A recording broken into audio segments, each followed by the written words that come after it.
think it was just a matter of over the course of several weeks, months, whatever, we'd see each other, and I don't know that we talked too much, but I was friends with some of her roommates' friends, and it was actually at the very end of the semester, wasn't it? Yes, the very, I think last day of finals or something like that, and I somehow ended up in her dorm room with her roommate and her friends, and had a conversation.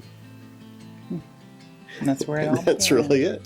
I had a good friend that was a doctor in Kansas City. She got hurt in a cab wreck, and he was treating her, and he told me about her. He said, I can't do that. I said, well, introduce me. I can't do that. That's patient privilege. I said, I kept on. Finally, he got her telephone number. I went over and knocked on the door. And my knight in shining armor was there. Yeah. We were at choir practice, and one of the fellows who Elton was renting from asked him to come with him, and but I had my eye on him even before then at school. He was interning for a friend of my husband, and Bob told me he had the perfect person for me. But it took him 3 years to get us introduced, because he told him I had a wonderful personality and made my own clothes. Well, there's different opinions of how we met. One opinion, probably the right opinion, is that Just because it's yours? Yeah, it's mine and anybody else that was in the biology class besides you. We were going to Cloud County Community College, and we both worked at food places there. So just because there's only like 4 places to eat most times for college kids after 5 o'clock at night, you got to meet other people through that, and we had some shared friends also, and so we probably met through Mark more than anything else. Yeah. No, we will have been married 27 years not next month, in May, at the end of May. 27 years. 55 years. 53 years.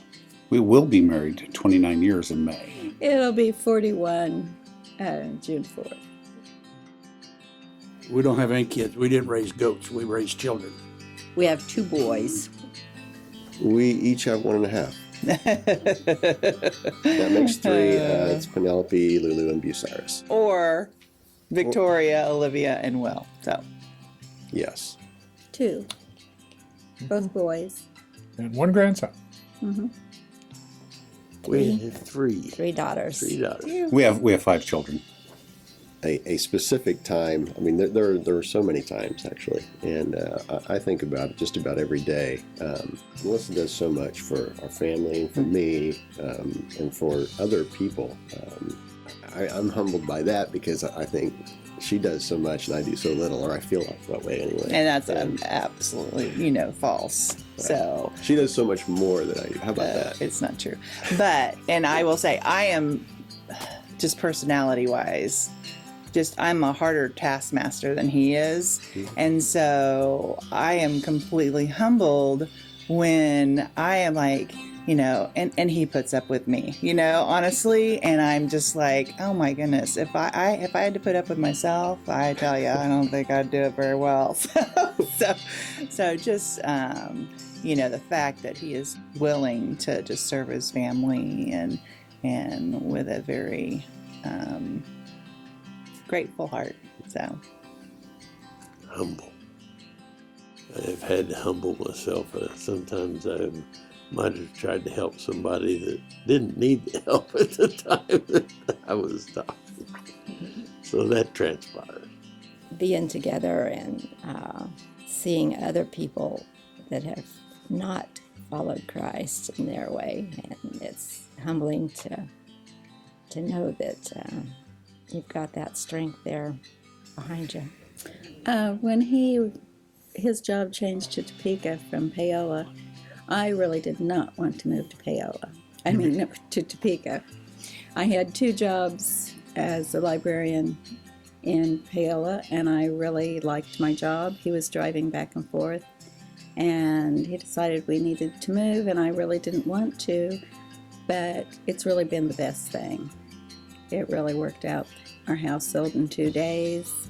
I got a job right away, and it's been a really good move. I gave this some thought. Quite frankly, When we took the Dave Ramsey course, one of the things I found out in our examination is that she's the free spirit and I'm the nerd. And I found that quite humbling because I always thought of myself as being the free spirit, but it's not true. I'm the nerd. And she puts up with me.